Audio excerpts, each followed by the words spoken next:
Hey, what's up, everybody? Welcome back to JMac Sports Cards. My name is Jason. Thanks for tuning in to another video.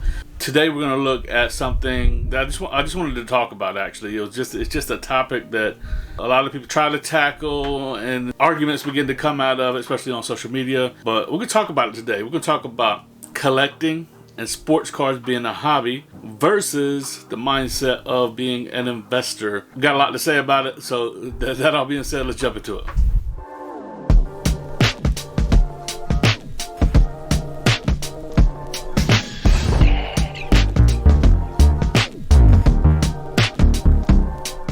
Alright, before we get going here and talking about this topic of collecting versus investing in sports cards, I'm going to show you a little hack here. So this is just painter's tape, and you know, these team bags that have the sticky thing that when you peel it off it gets static and it sticks to your fingers and you can't get rid of it.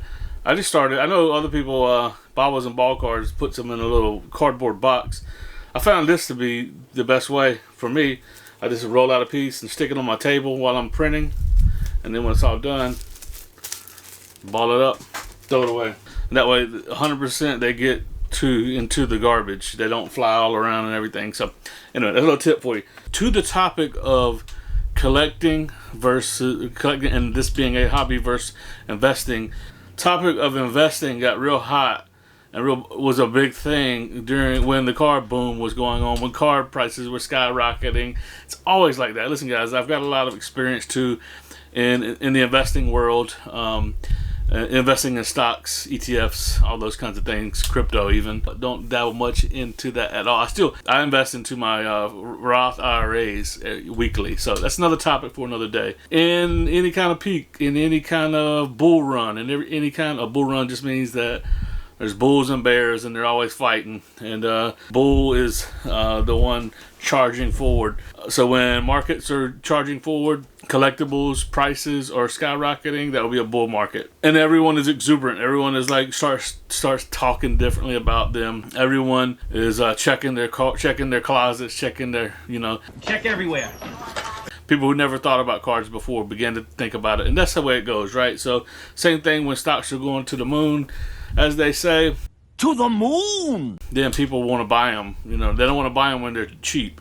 Same thing here in sports cards now. Everyone is dogs, people talking about investing. So I've always been a collector since I was a kid, 8, 9, 10 years old when I started collecting. I'm 43 now.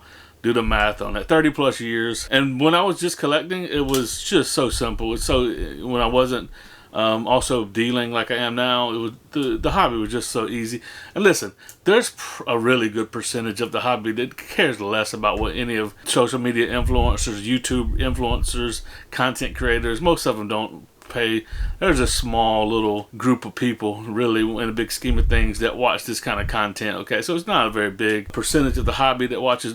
Most people that watch YouTube content, sports card content, are people that are dealers, people that are resellers, people that are weekly making transactions. You know what I mean? So because you want to stay engaged with what's happening in the hobby. But if you're just a collector, I'll venture to say at least 50% of the hobby cares nothing about what anyone says. For all you fantastic influencers out there, 50% of the hobby don't care what you have to say. They'll never hear it. It has no sway on what they buy or what they sell or what they collect. I've seen some of these social media influencers and content creators, get what they think is a little bit of some influence, and then it just goes to their head. Who are you? No longer approachable, all these kinds of things. So here's what it looks like. I'm kind of painting the picture here. So as a collector, if you're a fanatical fan of a team or a fanatical fan of a certain player of a team that you like, then you're just going to probably hoard his stuff, his or her stuff, whatever the case may be, right? And you don't care, you're just trying to get the best deals and get the cards that you want of that player. How I used to do it was, as I was coming up through in the hobby, I used to just buy the cheap stuff, the Sage Hit and the, what are the other products? Leaf Draft, Leaf Metal.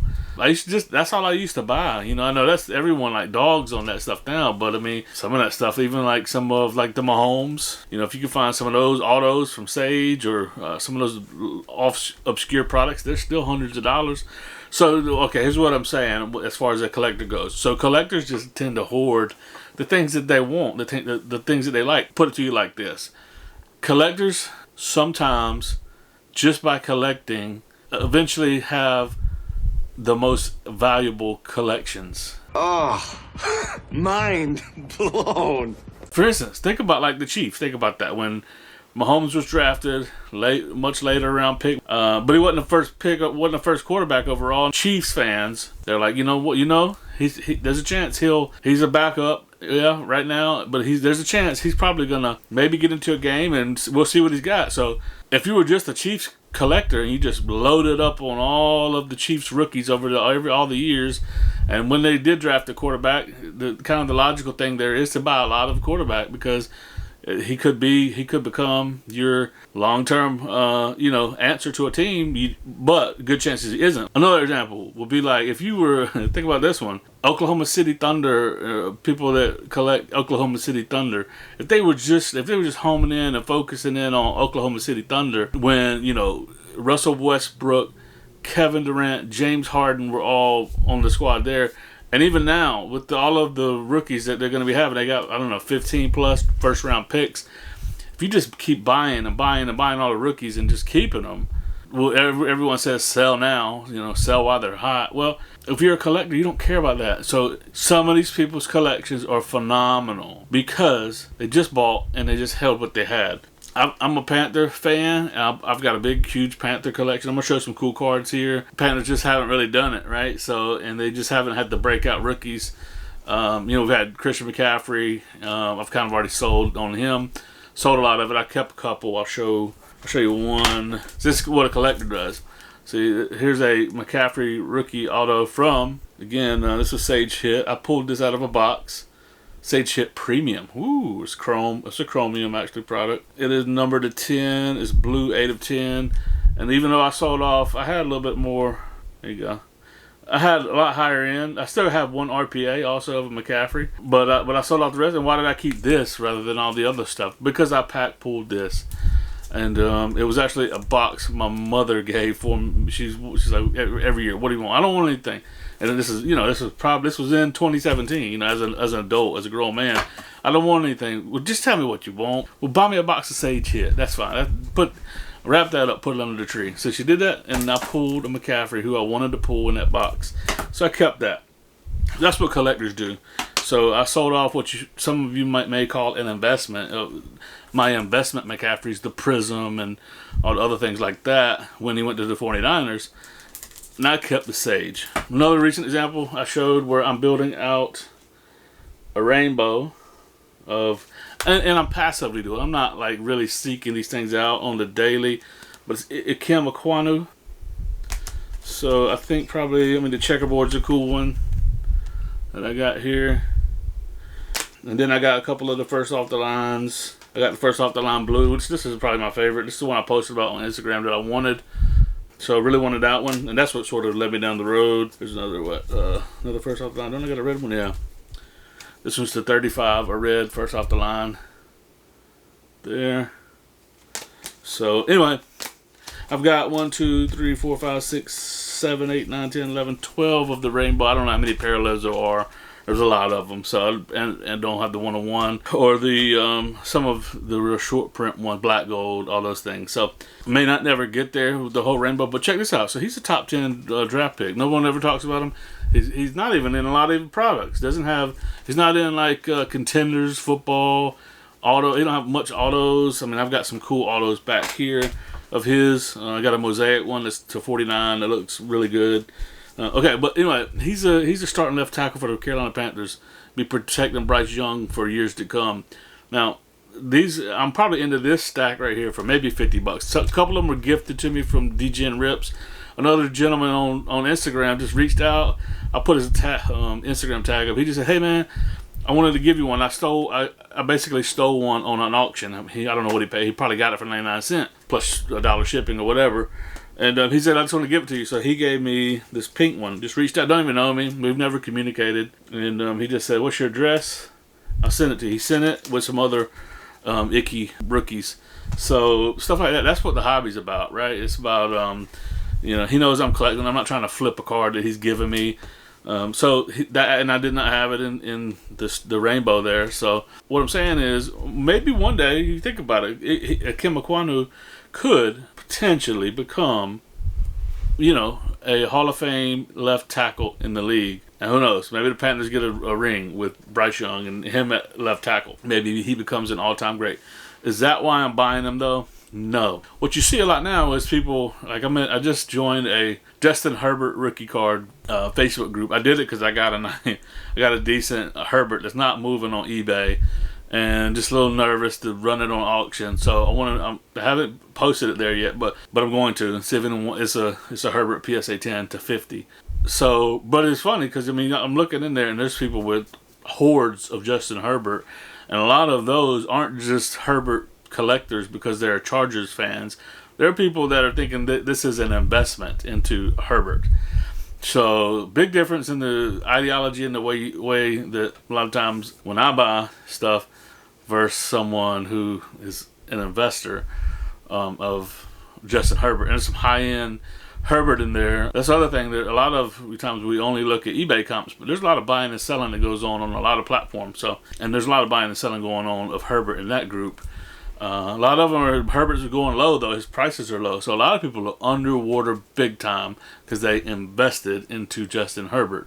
And now, if they were just collecting him, they probably wouldn't care. But now a lot of people are trying to dump his stuff because not sure. But that's the big difference there, you know. So rather than, you know, really affecting your wallet, I'm about $50, maybe $60 into Ekwonu on this Prism lot, maybe a little more. I don't know, $50 to $70 on the 12 cards here. That seems a little high. I'm probably $50 into it. But do I care if he's out of the league in 2 or 3 years? Nope, not at all. I'll still have some cool shiny stuff for pretty cheap of a player that I enjoyed watching and seeing him develop. For a little string there, I was looking and buying up all of these Steve Smith. These are numbered Prism. Actually, the blues aren't numbered. Picked up a couple of those. Then I picked up reluctantly when he was with the Ravens, but they were really cheap. These were select. You can see that one's numbered to 75. This one I thought was great because it's Carolina blue. That was numbered to 199, but he's in the Ravens uniform. But stuff like that, you know, I'll pick up, or that shows when I'm buying bulk lots to resell, I'll throw in some things like these. Here's another one. This is one of my favorite cards. It's the Loupe, Deshaun Foster, Steve Smith, number to 36 patch. So, pretty awesome card there. Like Steve Smith. I think Steve Smith will be a Hall of Famer, so his is a little bit of and he's kind of a little bit pricey. Not like the Prism and the Select, but his rookies and stuff, they can get pretty pricey. So he's a bit of an investment, I guess you'd say. Here's another cool one. Like, I'm also a Hornets fan. That's Alonzo Mourning on card auto, and so there's that. And I picked that was in the collection. And like I said, that's why I like buying collections. I held that out. It become part of my PC.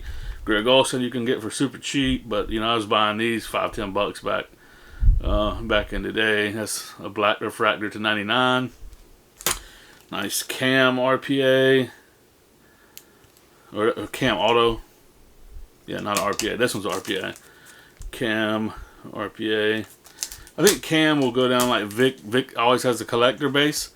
Cam will always have a collector base because I mean has the most rushing touchdowns ever for any quarterback. So people dog on Cam right now. You know, people who don't really know. He's got a lot of haters, but there's a big fan base of Cam. Luke Kuechly, he'll also be probably a Hall of Famer. Well, not probably. He's going to be a Hall of Famer. And one of the greatest to ever do it. It's a cool card. Got lots of Kuechly. Kuechly's, again, a bit of an investment too. But see, I'm a Panther fan, so I've always been buying his kind of stuff over the course of time and picking it up when it's cheap. People don't see the value. Brian Burns is another guy here who could really become, I mean, he already is an elite pass rusher, but he could move into some territory. Von Miller type. Steve Smith, game use patch here. That was numbered to 250. So just showing this is kind of stuff I collect. You know, I pick up in lots.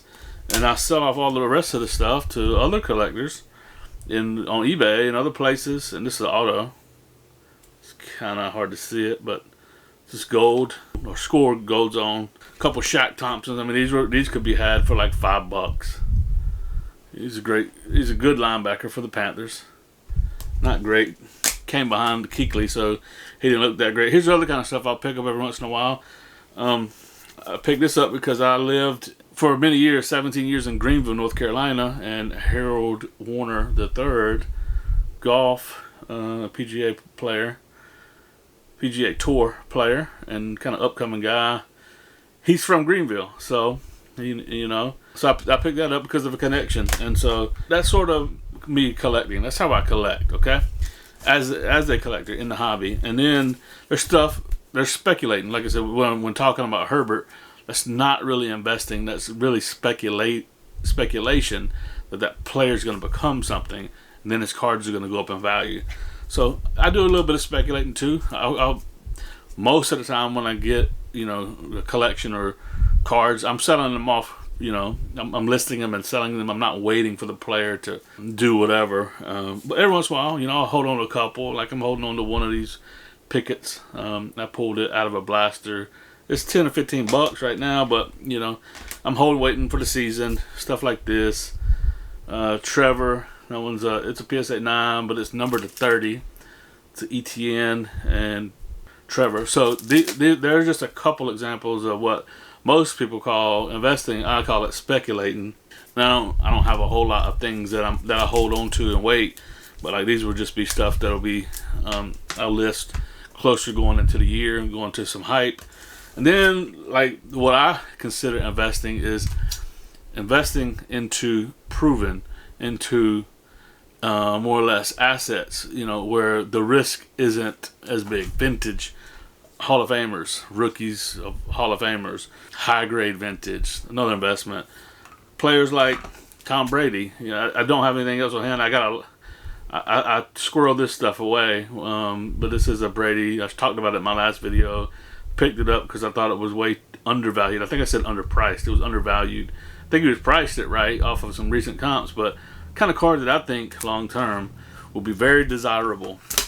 More of an investment here. This Brady Silver Prism, Select Silver Prism, much more of an investment than Kenny Pickett. And then this Steph Curry is a game used. I think game used long term is going to have lots of potential upside value of players like Tom Brady, Steph Curry, Michael Jordan, LeBron James, greats. Okay, that's sort of me.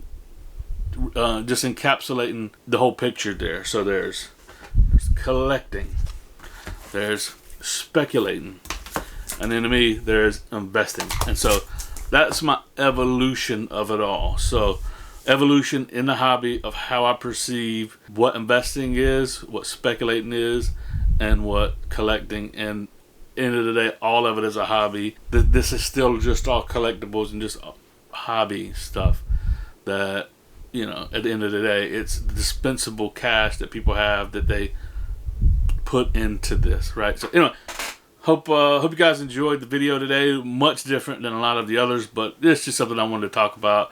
And that's, you know, that's pretty much going to be a wrap here. That's all I got. Thanks for watching. Hope you guys have a great one. That's all I got till next time. Deuces.